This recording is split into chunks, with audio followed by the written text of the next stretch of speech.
Hello and welcome to the Poetry Exchange. I'm Michael Schaefer. And I'm Fiona Bennett. Lovely to be back with you as always. We've been having quite a busy time of it. I was in Durham last weekend for the Durham Book Festival.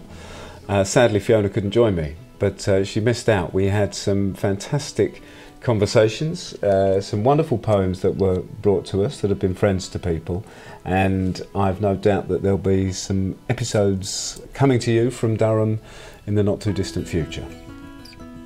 We mentioned this last time. We have now got a donate page on the website, and if you are able to contribute something, it's really helpful to the project so that we can get out to places like Durham and have these fantastic conversations with people, which we're then able to share with you on the podcast. Sophie, you missed out on going to Durham, but I missed out on going to the festival in Stoke, the Festival in a Factory. You did indeed, and it was wonderful. We had a fantastic day there. It's a brilliant festival. It takes place in the Emma Bridgewater factory, which is one of the old Stoke potteries where, you know, you're in these spaces where pots have been made for many a decade and still are being made. And there were debates and conversations and readings happening around the site. It was absolutely fantastic. So this month's episode does indeed come from the Festival in a Factory, where Roy Mcfarlane, the poet, was doing some readings, and we managed to nab him for an hour. So you'll be hearing Fiona, and at some point you'll hear Al, but maybe not till a little bit later in the conversation, talking about The Negro Speaks of Rivers by Langston Hughes, the poem that's been a friend to Roy.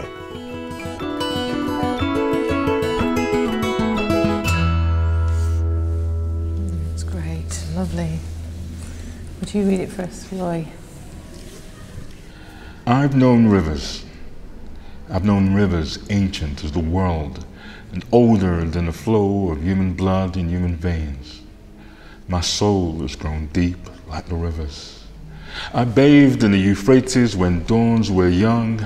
I built my hut near the Congo, and it lulled me to sleep. I looked upon the Nile and raised the pyramids above it. I heard the singing of the Mississippi when Abe Lincoln went down to New Orleans. And I've seen its muddy bosom turn all golden in the sunset. I've known rivers, ancient, dusky rivers. My soul has grown deep like the rivers. Lovely, thank you. Great. So, Roy, tell me, when you kind of heard about the idea of Poem as Friend, what's been your journey to choosing this one, I guess? It was quite, first of all, the idea of talking about a poem that you love, I thought, that's easy. And I think straight away, I kind of had a few poems in my head. And then I thought, a poem is a friend. And when I was thinking about a friend that has traveled with you, inspired you, got you out of bed, that really took a whole different perspective on the poem that I would choose. And then, I remember my first collection that I wrote. I was inspired and really evoked. And it was a poem that or a collection that I carried with me, Jackie Kay's Adoption Papers. And I literally grabbed that and said, this is what I'm going to bring you. And I kept reading, and I couldn't pick out of the 10 or 20 poems at the beginning because all of them was profound for me as somebody who was adopted, and how it inspired me to write my next collection. But still, was that a friend for life? I wasn't sure. And then I remembered one of the first poems that I ever saw that entranced me, that blew my mind away, was Langston Hughes' The Negro Speaks of Rivers. And then I remember in different parts of my life, whether I'm working with young black men and trying to encourage them, it was a poem that would come up. If I was looking at writing and I just needed how to take my writing to another level, I'd come back to this because I thought of the in-depth of it. And just an affirmation of who I am as a black person, I came back to this kind of thing. And I thought, yeah, this is the friend. You said you were entranced. Can you remember where you were or what that moment, any more about how long ago that was? Or? Well, it would have been somewhere around the late 90s.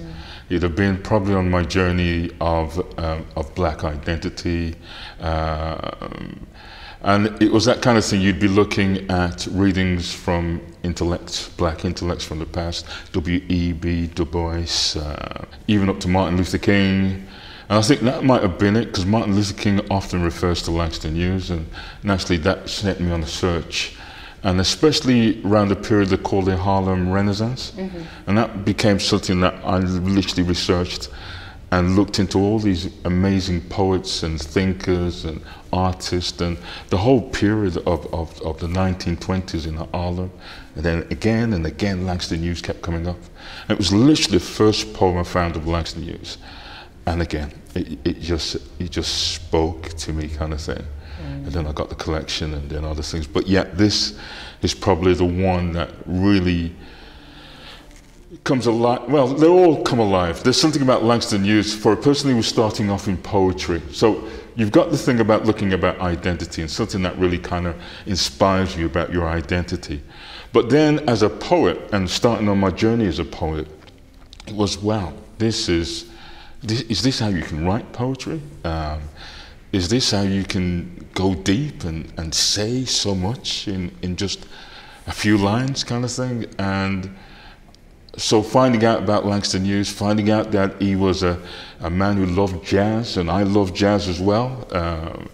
And there was all these things that were happening when I keep looking at Langston Hughes stuff. But again, coming back to this poem, it literally entranced me. It was, because when you first read it, or when I first read it, it was not analyzing or what is he saying kind of thing. It was just beautiful. And then I guess when you kept going back to reading it again, you might find a few more things. But for all the times I keep reading it, it's literally a praise. It's a beautiful song that's going on in your head and with you. It's such a brilliant thing that he gives it, the title that he gives it. Absolutely.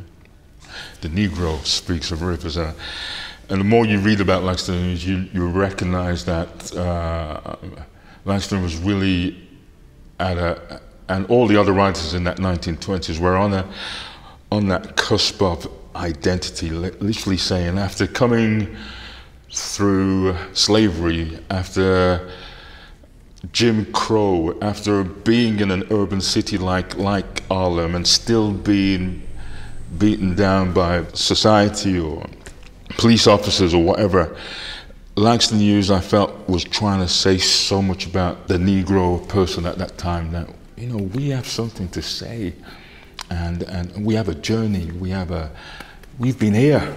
It's not something that you just dragged us over here and take advantage and kill us and whatever. We have been here as everybody has been here. And that's something that's just come to me as I'm talking to you. But yeah, it was that necessity to shout that out and say, the Negro speaks of rivers. And the more I find out about this poem, it's one of his first poems that got accepted. Before any collection, he'd send a lot of poems off to local newspapers, especially African-American papers. And there's a paper called The Crisis that was edited by W.E.B. Du Bois. And like W.E.B. Du Bois is like the man when it came to black thinking, or just thinking, intellectual thinking. Even Du Bois says, who is this man who wrote this poem? And he was only 17 when he wrote this. 17 or 19 when he wrote this. And I think as a poet, I know there are those times when the muse hits you and you just go with it. Ted Hughes said something about there's kind of 4 different ways that we write, and there's the one that he talks about is when the muse hits you and you can't do nothing.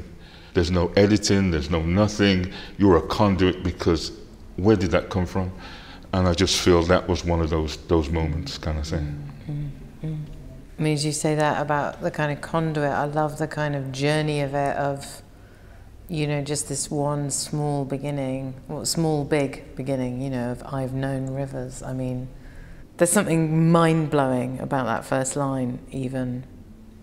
I mean, again, you're thinking, here's a 17-year-old talking about as almost like a wise old traveller, and not only a wise old traveller of this period of time, but somebody who's travelled 2,000, 6,000, 8,000 years from the Euphrates. For me, it always brings back biblical connotations around the Garden of Eden and things like that, not necessarily the archaeological aspect. I mean, I don't know that side, but again, if I'm not mistaken, that's Iran or Iraq, around that area, and we know that's the beginning of civilization, often is referred there.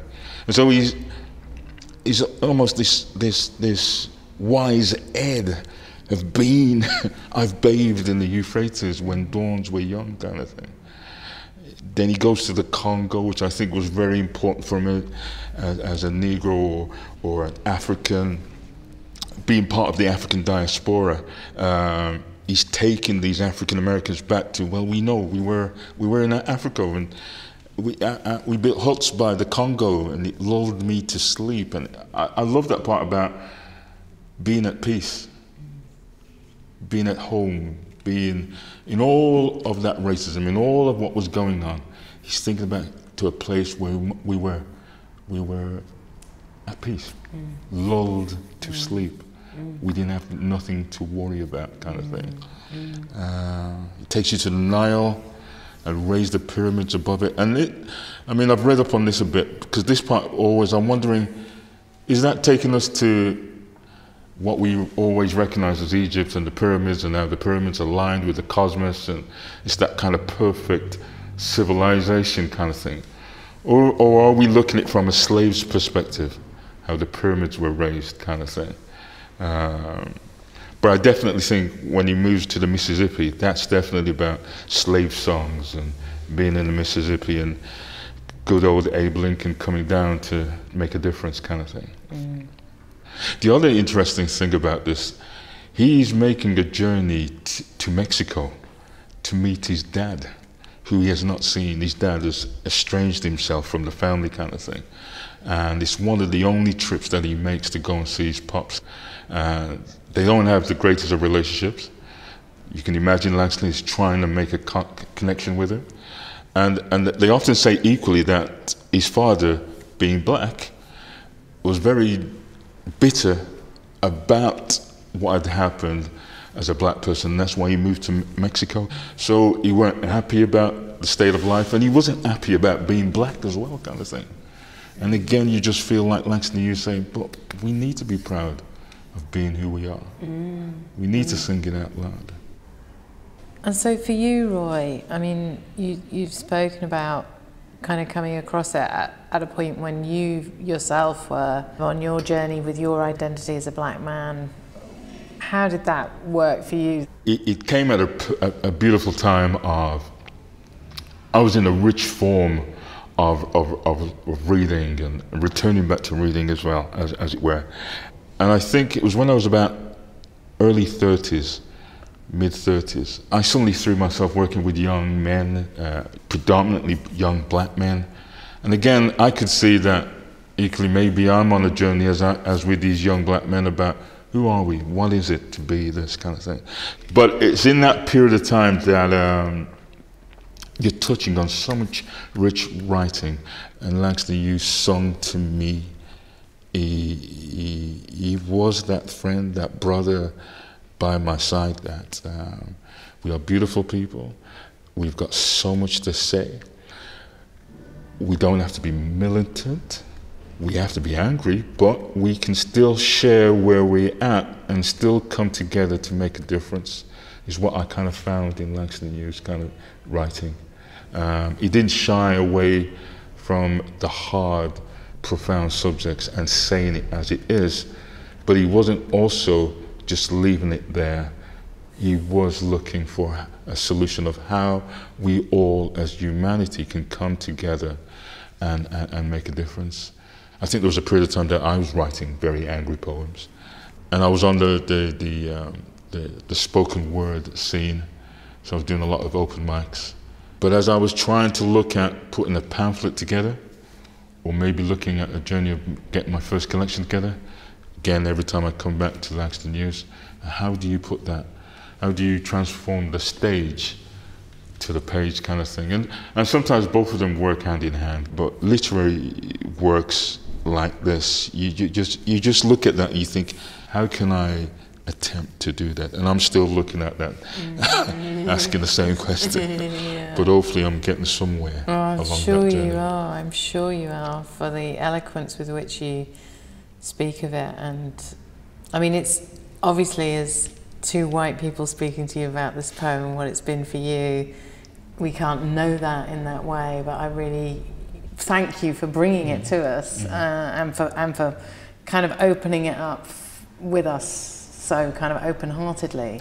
But as a poem, though, absolutely, you know, without the context of what it might mean to anybody from the African diaspora, but I just think it's beautiful. The journey of rivers, everything. You could be sitting with them, or that wise-haired individual old man, and you're on that journey as well. Absolutely. You're on that journey as well. I've got this mad idea. I think I sort of discovered maybe a few years ago, I think I am profoundly a river person more than a sea person. I mean, I love the sea, you know, I love the sea and it does it for me, but I'm more of a walk along a long river person, you know. That's interesting, because there was a stream, it wasn't much of a river, but there was a brook, a stream, whatever you want to call it, at the back of where we lived, and I'd always do a shortcut through the fields to get to school. And the amount of times I relaxed by that stream in the summertime, or was caught up when it poured down with rain, and the volume and that the rush of it. The rush of it. Yeah. I always wanted.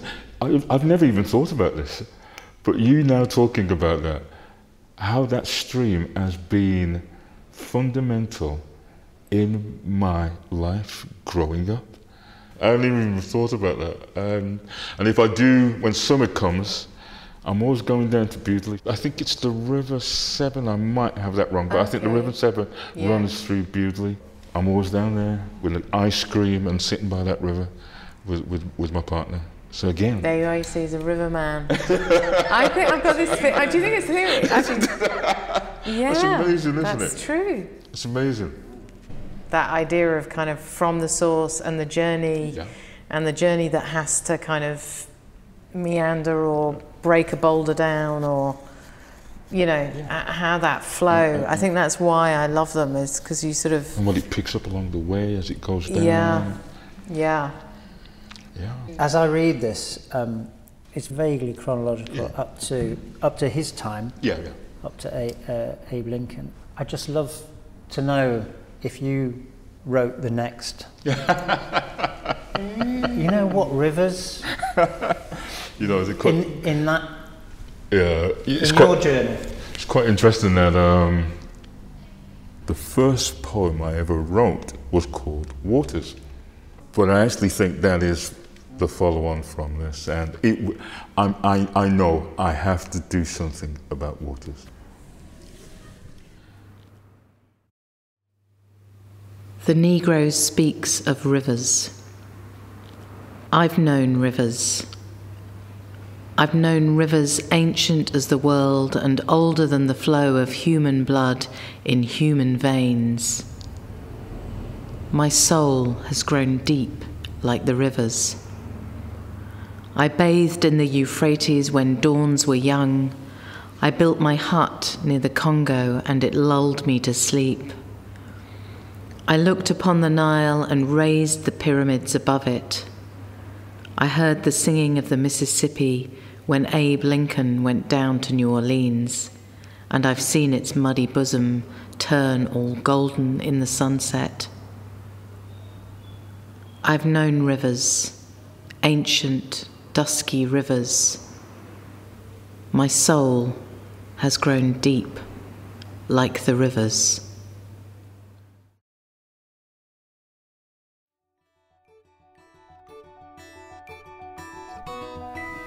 That was Fiona with the gift reading at the end there. If you want to read some more Langston Hughes, you can find the collected poems of Langston Hughes published in the US by Alfred Knopf and in the UK by Penguin Random House. And of course, a big thank you to Roy Mcfarlane for giving us his time and such a fantastic conversation. Roy has a new collection out. It's his second collection. It's called The Healing Next Time, published by Nine Arches Press. And Roy is out and about on the road at the moment doing some readings. If you go to his website, roymcfarlane.com, you'll be able to find details of where you can catch him. If you're listening and thinking about the poem that's been a friend to you and wondering how you can share that with us, then do go to the website and visit the nominate page. There's a very simple form there, and it's fantastic for us to receive these messages from people around the world about the poem that's played a part in their lives, and we just love to get those in. The other day, in fact, we were reading through all the poems that have been nominated so far. There are 157 of them. Wow. And although we aren't able to meet everybody and have the full conversation with people about the poem that's been a friend to them, it is wonderful to be gathering this kind of extraordinary collection of the poems that are playing an active part in people's lives. That's about all we've got time for this month, so until next time, thank you for listening.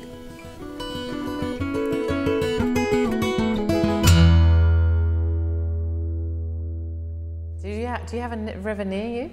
Do we Where have you are now? Canals. Canals. Yeah. But I do walk by it. Absolutely. I do. Again, thinking about it, I do walk by it. Yeah. Water. Because I could walk around the park. There's a big park, but I don't walk around the park. Yeah. Where do I go? By the canal. By the canal.